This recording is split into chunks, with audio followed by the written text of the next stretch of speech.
Banyak orang sadar bahwa tahun ini akan jadi tahun penentu ya, antara lu jadi orang kaya baru atau lu jadi sampah di masyarakat. Kekayaan ketika lu dapat di usia yang muda itu akan compounding, akan gampang sekali jadi bola salju yang besar ya. Ketika lu berinvestasi, lu bisa sisih, lu punya cash flow, lu akan jadi orang kaya dengan sangat cepat. Gue ngomong kayak gini karena gue peduli, ya gue tahu rasanya diremehin orang dan gak punya duit dan gak bisa ngapa-ngapain, gak bisa bantu orang tua, gak bisa bantu saudara. Tapi gue di situ gue mutusin untuk berubah ya, gue nggak pasrah sama yang namanya keadaan. Gue mulai bangun skill gue, jadi skill demi skill itu gue tumpuk ya. Awalnya gue bisa skill A, skill B, skill C, gue tumpuk semua skill.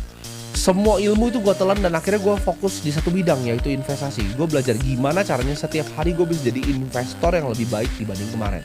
Apa yang gue harus pelajari hari ini? Setiap hari gue belajar, nggak pernah berhenti gue belajar. Banyak orang sadar bahwa tahun ini akan jadi tahun penentu ya, antara lu jadi orang kaya baru atau lu jadi sampah di masyarakat.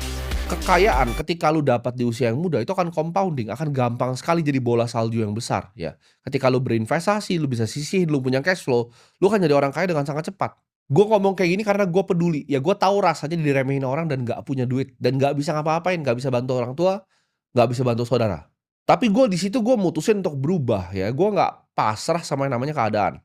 Gue mulai bangun skill gue, jadi skill demi skill itu gue tumpuk. Ya, awalnya gue bisa skill A, skill B, skill C, gue tumpuk semuanya skillnya. Semua ilmu itu gue telan dan akhirnya gue fokus di satu bidang, yaitu investasi. Gue belajar gimana caranya setiap hari gue bisa jadi investor yang lebih baik dibanding kemarin. Apa yang gue harus pelajari hari ini? Setiap hari gue belajar, nggak pernah berhenti gue belajar.